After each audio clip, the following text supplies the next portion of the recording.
Look, I'm under no illusions here. I know that the majority of you people found my channel because of the Cyberfrog, so I gotta give you the Cyberfrog. Now, this comic is it's Cyberfrog number 2, and it's actually from the first run, the first volume of Cyberfrog. Cyberfrog had a 1, 2, and then Reservoir Frog. I had both Reservoir Frogs, and I thought that all the other single issues were from the second volume, but this one is from the first. What does that mean? That means it's in black and white. Sometimes it looks a little cluttered, a little busy. Sometimes some of the words are lost with the photocopying, I guess.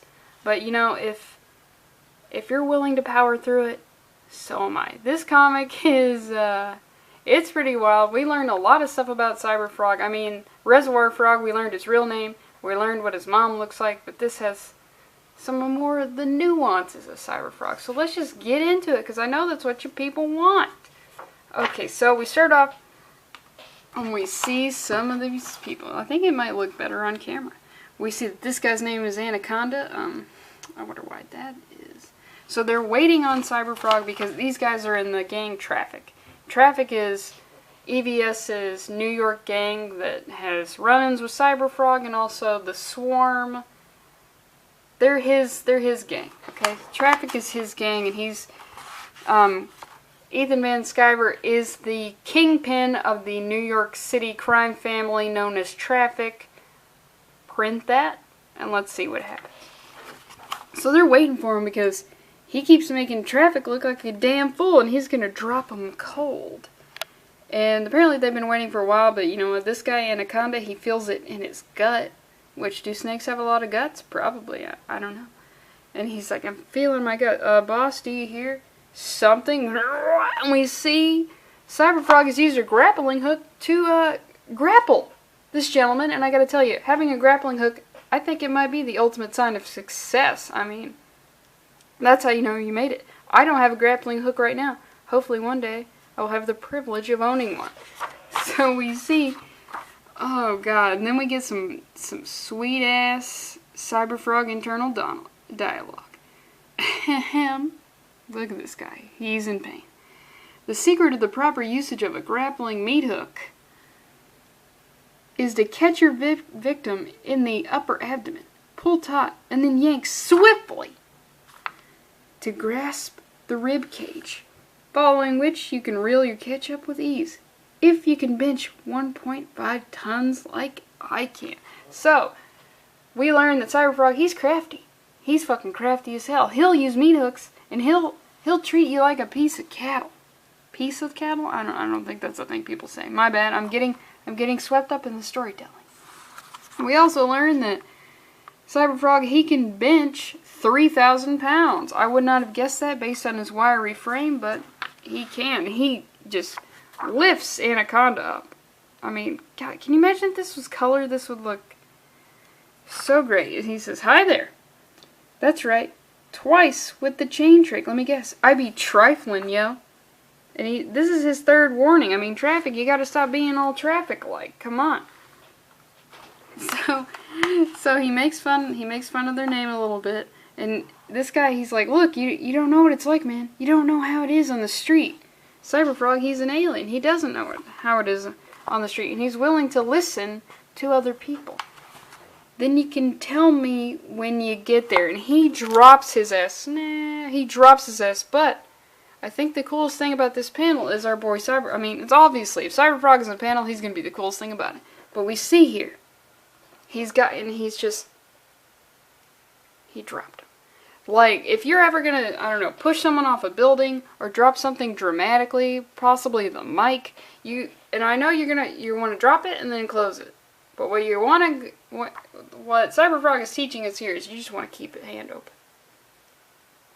And you want to keep that hand open until you're out of the room or out of the area, because that lends a sense of drama, and it just, look, that silhouette is fucking dope as hell. And then eventually Cyberfrog, he uses his grappling meat hook to start flying around like Spider-Man and that shit. It's just kicking. It's just kicking, dude. It's just fucking kicking. I mean, Cyberfrog, he's got some of the best poses in the game, and of course he has to go after the rest of traffic, and he tells Johnny to suck wall, and he just slams this dude into a brick fucking wall while taunting him with the grappling hook. I mean, grappling hooks aren't scary, but when they're in the hands of a capable Cyberfrog, then I start to maybe feel a little bit of terror down my spine.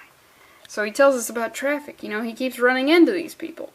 They murder innocents, I rip out their entrails, then they kill again. Actually, it looks like they've wisened up a bit. They're running for their lives. Frickin' lemming idiots. And he's missing. He needs to get home in time for Jenny Jones. Cyberfrog, he loves trash TV. But then we see someone off panel calls him Frog Boy, which, is that the most derogatory term you can call a Cyberfrog? I was thinking maybe more like Mechanical Tadpole or just Honey Smacks in general, because that's one of the worst cereals of all time. I heard something in the news recently that said like some Honey Smacks boxes have been contaminated, and I was like, good, fuck those people. They're eating Honey Smacks? Look at all the choices they have in the cereal aisle, and they're choosing Honey Smacks. They deserve whatever physical ailments they get, or death. But, you know, comment below what you think a good derogatory term for Cyberfrog would be. I'm going with Mechanical Tadpole, to remind him of what he once was. So, I mean, in one of the issues, he just sort of arose from the muck in a swamp, so I don't know if he ever was a tadpole. So if he wasn't even a tadpole, that's extra salt in that wound. So we see who is calling Cyberfrog out, and it's Rush Hour. And I don't see Chris Tucker or Jackie Chan here, so I'm a little bit afraid. And we see, okay, who's Rush Hour? We got this guy who's known as Crush, who's got like a cable-like eye, and he's the heavy of the group. He's the strongest. I mean, look at those forearms. It's fucking massive. Got this guy called Device, who looks like he was in some sort of medieval stretching accident. I mean, how do you explain this? And we got this guy called, he's just Simon, who has a peanut head.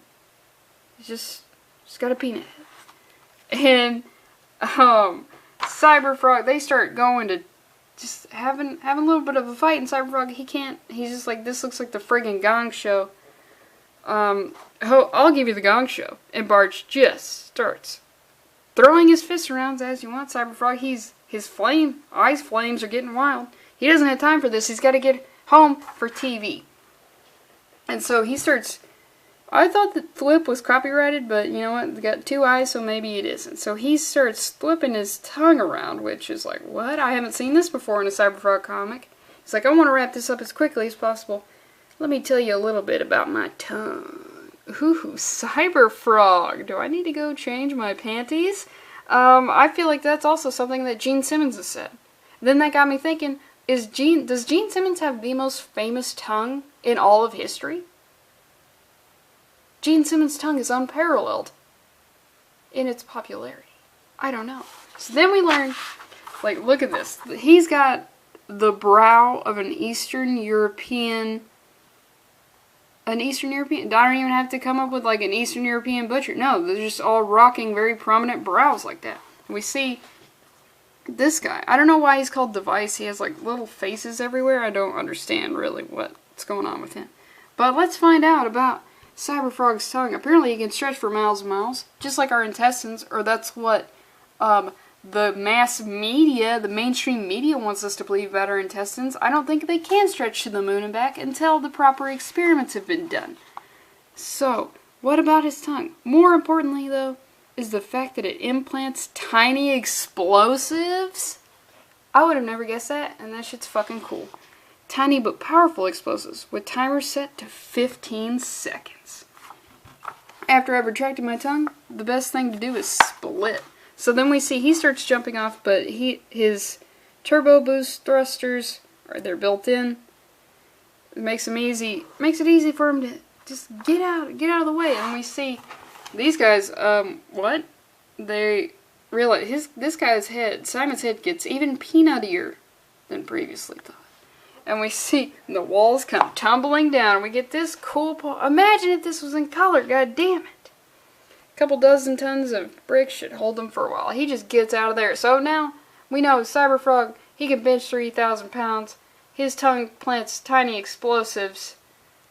And Gene Simmons has the most famous tongue of all time. So, then, there's like a little, there's a page here where it's just Cyberfrog standing around. He's telling people, like, hey, I protect this part of the town. I gotta skip a couple pages, but a lot of the dialogue sort of gets lost because it's in black boxes and the ink sort of bleeds into the letters, so some of the stuff's hard to read. But then we cut to this guy, Ben Riley, who is Cyberfrog. He's an enemy in one of the other Cyberfrogs I did. He's got an amulet, but he's with this lovely young lady. Which isn't as sad. This comic is from 1994, but this bitch, she could exist today. And that's fucking disgusting. Look at this. I know this is supposed to be shading, like some cross-hatching shading, but to me it looks like surgical staples, and that's gross. I feel like maybe, I hope that never becomes a trend.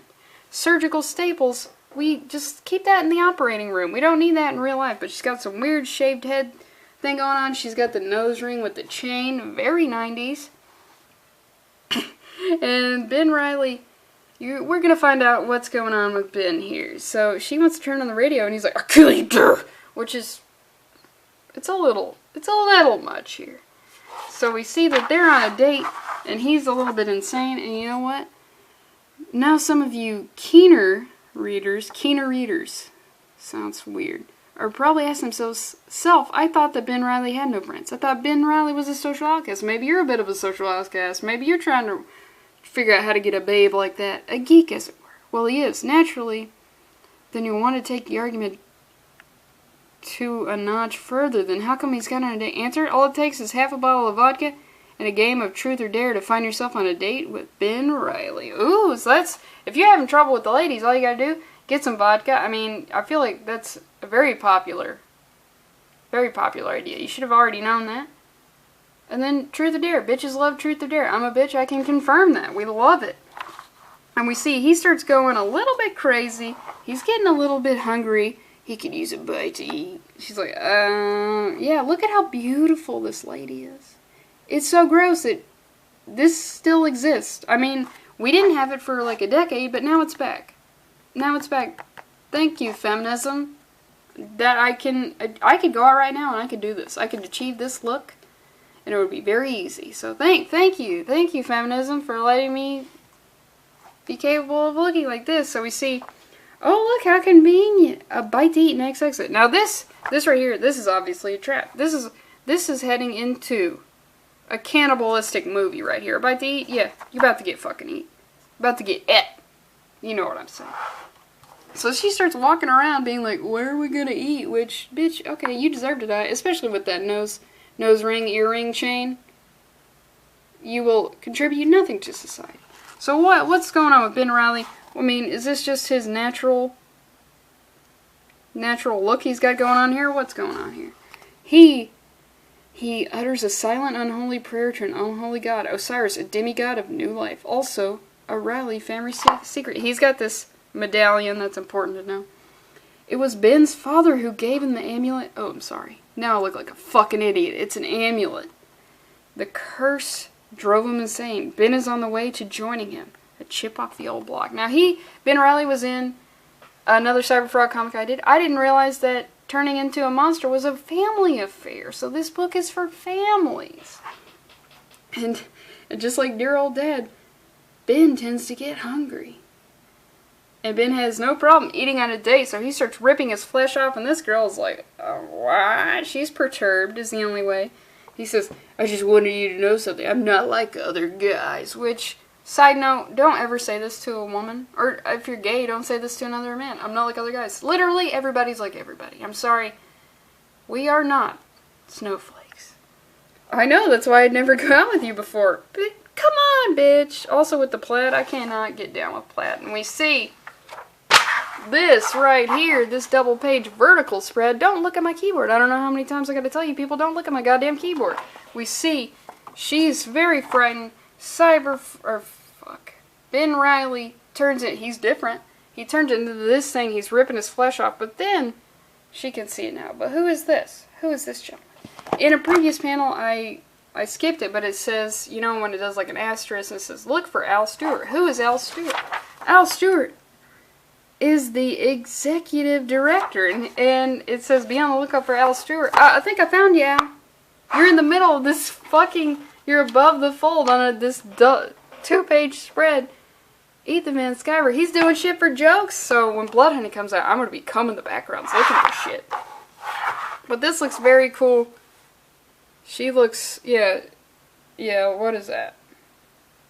The back of your head looks like AstroTurf. You deserve to die. And then also you love Peace. Peace is awful. Peace is stupid. So, look at this. Just show this. He's just chomping on her, of course, and then he gets summoned by something. He gets summoned by Osiris, which, you know, Osiris, that's who gave him the amulet or whatever, right? Yeah, the Osiris gives him the power to turn into that and chomp on the ladies. So he transports him to this area, and where is it? Nadir. What's Nadir? It is geographically the lowest sphere in comic art. Oh, I believe it. But then apparently there's some music going on here. Not music, but music. Kenny G, we have it piped in from hell next door. Well, oh my god, is this comic going to make me become a Christian? Because I cannot stand... I don't even know what instrument Kenny G plays. Fucking clarinet, some sort of... I know it's some sort of blowing instrument. I will accept Jesus Christ as my Lord and Savior to avoid that. No, thank you. Satan listens to elevator music. I always pictured him as an Ozzy Osbourne fan. Me too. Absolutely. Common misconception, actually. We just got off a 2 millennium block of Michael Bolton. Adolf Hitler tried to repent, man. Oh my god, Michael Bolton, no. The only Michael Bolton I've actually listened to is he's on a Kid Cudi album, and I still don't understand how that connection was made, ever. And we see another Al Stewart Easter egg down here. Just getting whipped by a demon. And this is just funny. I mean, literally, EVS is putting his executive director in the middle of big-ass double-page spreads and then getting whipped by a demon. He likes to have fun. And then we see, he's just telling him about, it's not hell, but it's the next door of hell. But then, who is Special Agent B? Osiris needs to take a moment and talk to Special Agent B. Who could it be? BBB.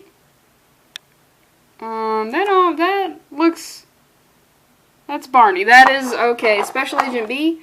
Apparently Barney was an instrument for Osiris, who, the season's taping. Hail Satan! That's just, man, EVS is fucking edgy as shit. Your unequaled feeble-mindedness pleases me well, Agent B. If negotiations with Dolly go well, we may have a rather nasty Christmas special headed your way. We own her soul as well. That's too kind, sir. Yeah, I'm a real sweetheart. Back to PBS. Hell Speed. Hell Speed, I like that. Because, look, I don't think I've ever said Godspeed to another human being, and I don't think I've ever said it seriously. And I feel like we reserve Godspeed for really dire circumstances, life or death. The earth is on the line, but now it's like the earth is on the line. Do I really want to bring God into that situation? It might throw him off. But I'll say Hell Speed and the visions of hell. Because the majority of people, they're going to hell. We're going to hell, I'm going to hell, you're going to hell, everybody's going to hell. Agent B is going to hell. Osiris is already hell adjacent. If you say Hell Speed to them, that's going to remind them, like, hey, if you don't succeed in this, you're probably going to hell. That's going to power them through. That's going to give them the strength to accomplish their goals. So start saying Hell Speed to everybody, please. And so, why is Osiris summoned Ben Reilly here? It's because he wants Cyberfrog to die. And he's like, okay, I understand. I mean, the frog dude kills people. That pretty much makes him evil, right? So why do you want him dead? Obviously, he kills killers.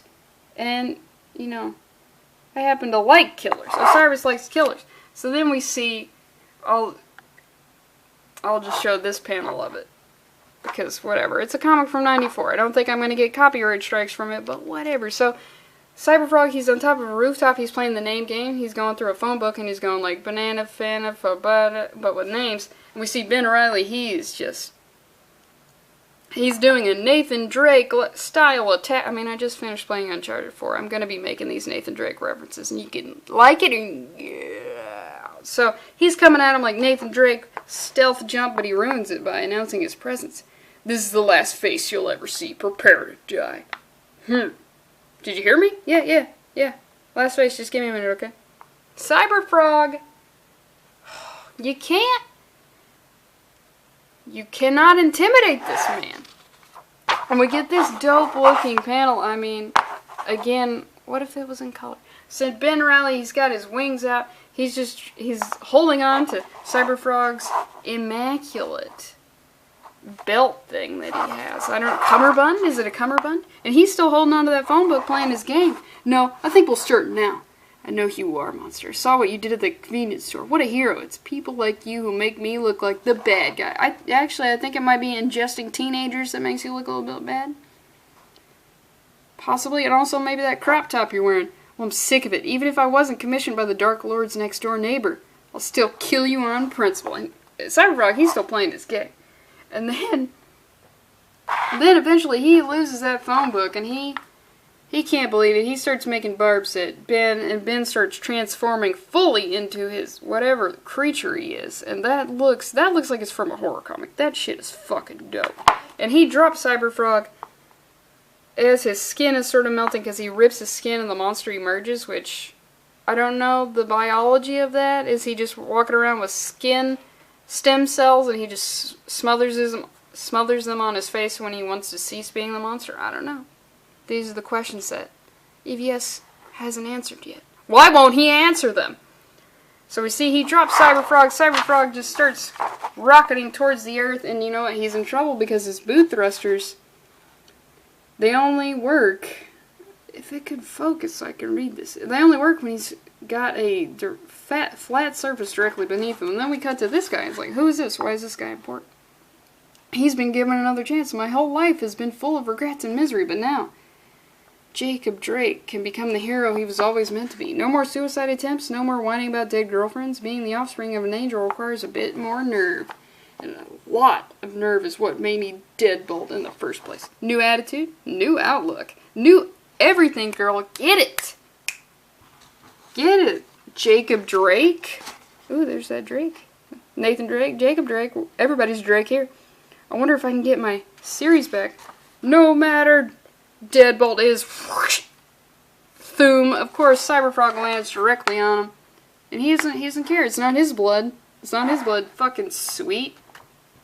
So he's like, hey, I can survive 4-mile drop. I gotta loosen up. And I mean, if you're gonna drop me from the ionosphere, you better make sure I'm dead. I'm gonna double that sentiment. If you come at me, man, and you try to fucking kill me, you better make sure you get the job done. Because if someone tries to kill me, I'm gonna clear my docket, I'm gonna make no plans, and I'm just gonna write revenge in well, I'm right-handed. I'm gonna write revenge on all my calendars. So you better get ready. And then we end with this right here. This awesome, look at that. Cyberfrog has always looked good. Beautiful. And he's got a tongue with explosives, alright. Got a funny habit of getting even with folks who do that. Petty, ain't I? A little bit. That's all I mean. Is it petty when someone tries to murder you? I don't know. You tell me. Well, old habits die hard. Don't you just want to kiss me when I spout off tough guy cliches? Yes. Yes, so I will. That's gross. That's a gross way to end a video.